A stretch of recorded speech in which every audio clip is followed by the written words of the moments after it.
them there. But the funny thing is, that's the view I've asked for. I don't know how many times in this film when I want to see over the character shot at what they're looking at. If you're going to project something, I want to see over the telepath's shoulder so I know they're the ones looking at it. I think there was telepath go, focus already. I think there was only one moment in prior scenes where you actually got to see over their shoulders. And I think that was either Caspe or Rida. What was his name? I forget, and I don't have IMDb open in front of me. Ongaro? Ongaro. Oh, it's right. Ongaro. It was a bastardization of Negro with A's instead one of the two of them. Ongaro or Casplay we actually saw over the shoulder. But this particular vision, we get the four of them actually watching this. We see it from behind. I found that a really odd choice with the four of them kind of behind. And then we cut to a shot of all four of them in a line. Mm-hmm. And that's when we hear the line, stupid animals, they don't have the brain to hold our illusions. And then Albina says, or Albina, however you want to say it, we have no defense. Casplay jumps back in, accept our vow, call our people to high sanctuary. Okay. So I look at how many ways you can save money in a production. That shot you just showed me of these people, if you did not want to do, let's say they were monkeys instead. If you did not want to do monkey makeup, no, the one that was over shoulder shot is one. Okay, yeah, going back a little bit. If you want to do monkeys like that, let's backtrack again to the monkeys looking at the lawgiver and the flame. You don't even have to put pullover mask if it's simply, or you could do pullover mask for all these reaction shots. You wouldn't have to have any hero makeup. And you could just do over the shoulder shots. If they would be saving so much money in this film if they would do more reaction shots towards the perspective of the person looking out and over their shoulder. I'm surprised even with Ursus having his humongous helmet that he has, somehow they didn't make military helmets, almost like GI helmets, so they could have even covered more of the mask and not seen so much of the ape. I don't know.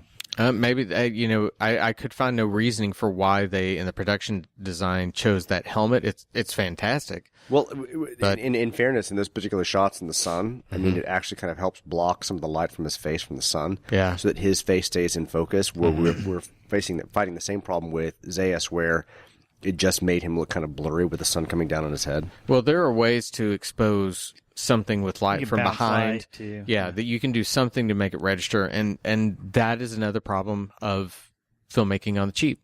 They were trying to grab a pickup shot and they went with it. But that's neither here nor there. Now we're to the point where again the logic of the film, it's not even that is it Albina? Is that her name?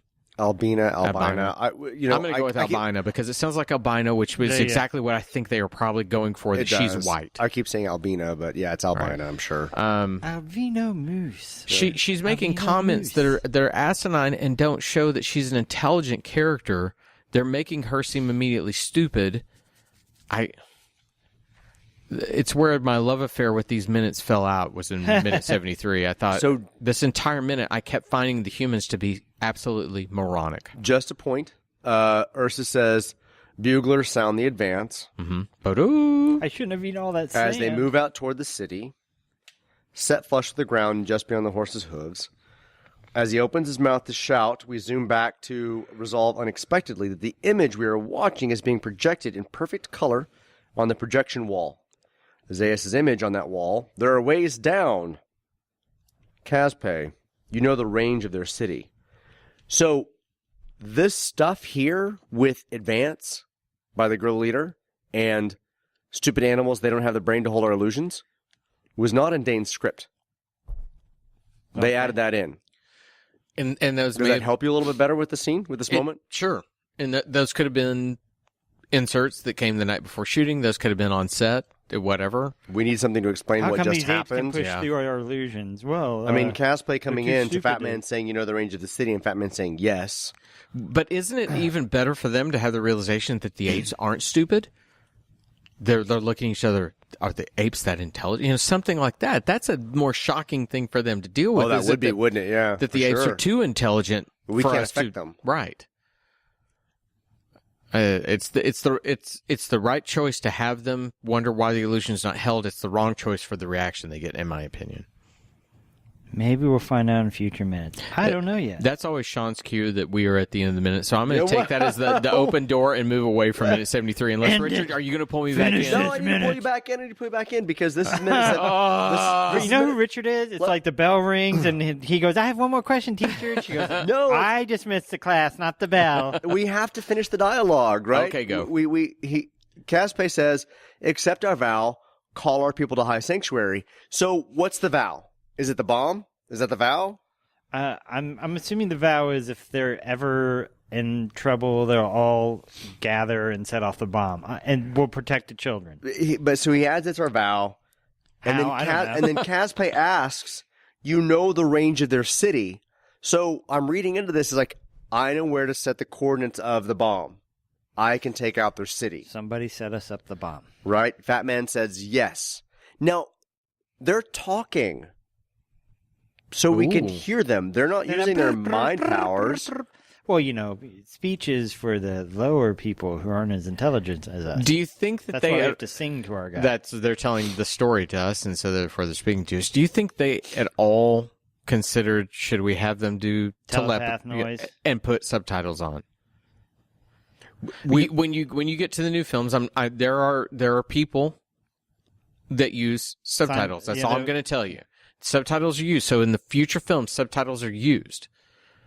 So in talking, they only talk when they talk to their god, or pray to their god, or sing to their god. But they're liars now. Or talk to lesser... Or is this moment to their god? They're letting their god know what they're about to do. No, because that's when they turn their eyes to the heavens.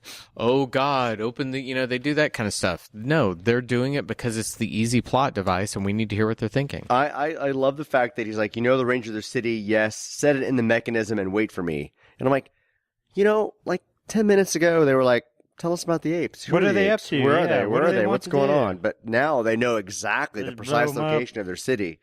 Yup, we got some inconsistencies with what they know and what they can do, and blah blah blah blah blah blah. And then maybe that's just because they didn't want to relate that to Brent.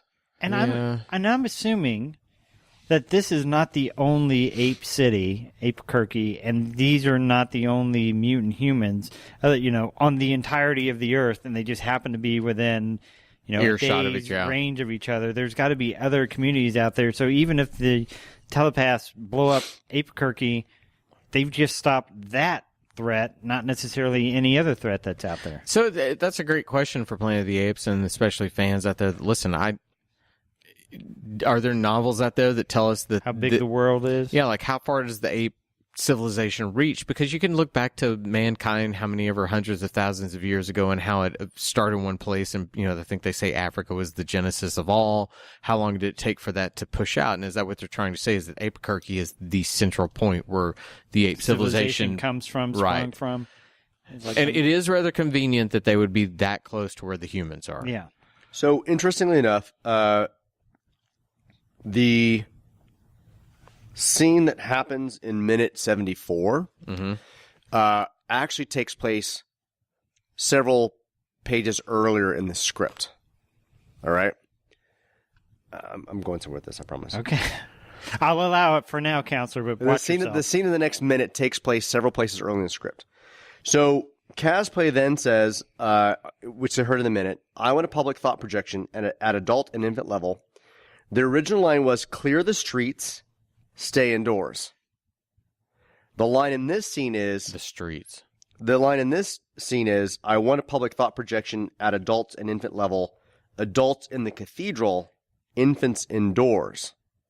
Well, they don't get into that minute. That doesn't ever make the film. Yeah, it does. That's the line in the film. Yeah, you didn't miss that. The line in this minute is, I want a public thought projector at adults and infant level, adults in the cathedral, infants indoors. Because it made me feel like they're bringing all the adults in one place, and when they say the children indoor, I thought they were trying to put them all in one place. There's like all the kids are together, infants all the adults are together. And, to be fair to the listeners, I know you heard the minute at the beginning. We do edit those in on post, so we did not listen to that. I'm not just trying to play stupid. I don't recall that line being when I made my notes. The line was, adults in the cathedral, infants indoors. Okay. So the original script said, clear the streets, stay indoors. Okay. Now the scene in the next minute in the cathedral actually happened several pages earlier in the script. Huh. So either they did a pickup shot, Is that what we call it, pickup shot? Can be, depending on how either they how did it's a shot. pickup where cosplay, say, adults in the cathedral, right? Or they knew when they shot this scene that they already swapped those pages to move the cathedral scene to this moment. I think they just did like a shot of the city and a voiceover or something like that. I was about to say, it depends on how that's assembled. I have to go back and look at it. Because what you can also do is do ADR looping. Somebody from over their shoulder talking to somebody else. It's like I'm talking to Sean, but they're seeing the back of my head, or even if I'm cutting to a shot of Richard looking at me and you don't see my lips moving, I can insert whatever dialogue I want. In there. And it always sounds wrong. So they basically changed the script from clear the streets, stay indoors to something's about to happen. Right. To be able to call back to that cathedral scene to bring it forward in this particular moment. What I found interesting is cosplay is supposed to finish this scene with, "What will you do, holiness?" referring to Mendez. And Mendez says everything necessary. But we kind of end with, cosplay saying adults in the cathedral, infants stay indoors. And then cosplay just standing at Mendez and Mendez doing his eye thing like, "I've got awesome, sexy eyes." No, it's supposed to be sexy lips, remember? Oh, yeah. No, that's true. But it was very much a, "Look at my peepers. I'm going to turn and look at the camera and let you know my emotion." There was supposed to be a line of dialogue, but it really was just him going, "I'm letting you know." Maybe we're supposed to happen like mentally? Huh? I don't know. I'm so bothered by the humans' idea of how to protect themselves in general that I can't get enthused by them. I don't care about them. The movie's giving me no reason to care if they win. Even in upcoming minutes, you're not going to have that moment? There's interesting things about it, but again, I think a good film is one when you can show me where even the villain, and maybe not sympathetic, but I can understand why they're coming from where they're coming from. I don't know who the good guy and the bad guy is in this movie. I really don't. Do you not know, or at this point do you not care? Yes. Okay. Both. Well, okay, so if you're watching this film and he's you want already fallen asleep, and you want to know who the good guy or bad guy was, would you still be wondering where Taylor was? Would that still be your good guy? Is that your white knight? Well, it depends on if you come in to this one on its own or if you come in with the previous movie's knowledge. Imagine if you walked into, just saw Empire Strikes Back, you had no Star Wars knowledge. I would get who was good and who was bad. I would know who to care about. I really do believe that film works, that you can sit there and say, who does the film want me to sympathize with? Because it shows Luke suspended upside down in the Force theme, and I get that. It shows Luke works. cutting off a poor animal's arm. And that animal deserves to die. Cutting open a belly and sleeping that in it. animal deserves to die. What is this crap? I mean, even though we followed Brent so much through this film, I'm still not sympathetic towards the character in terms of what's happening. Like, all these other things are happening around him, and he's not involved with any of these scenes. Like, if he were involved somehow in this argument... I think if he had, to your point, had a better argument before where he actually saw the failure on both sides. If he was the one trying to make logic of, do you people not understand what you're about to do? There's not going to be either one of you left. You're going to do this and it's going to eradicate everything. We should be hearing him talk to Orida. What's his name? Oregano? Oregano. Or... Andro. We should be hearing him pleading with Andro about what's happening right now for me to want to follow Brent as a sympathetic character. We should be hearing some path with him. That is exactly it. There should be cutaways to where Brent is, and there should be someone there that he's pleading with them. You do this all the time where you put somebody in the center of a conflict, and they've not done that. He's just nothing in this conflict. He's simply there to get us to the conflict. He'd be on the deck of the Enterprise pleading with whatever's happening at that particular moment, even though he's not in charge of what's happening at the moment. You would hear his voice trying to, it's like, no, don't do this, what's going on? And we're not following his path. I mean, you're right. There's no outside of the sympathetic idea of appealing to humans as Nova and Brent, there's nothing really. Right. I think as humans, we want to look at the humans and say, okay, I identify with them. But I find myself edging more towards the apes because I like Ursus's helmet. That's literally where I'm at this point. I'm like, okay. All right. They look cooler. Exactly. That's it. Who's hella cool? Cool like them. Right. And there are going to be things that happen. I got your back. Yeah. There are going to be things that happen soon that maybe make me go, okay, well, that's pretty cool too. But now you're making me make choices off of what I'm seeing, not the story you're telling me. Tearing me apart. There are no characters here for me to go, that's who I'm with on this journey. Taylor, for all of his screwiness and, talking like that, he was still my hero. I came with him. I was with him on a journey.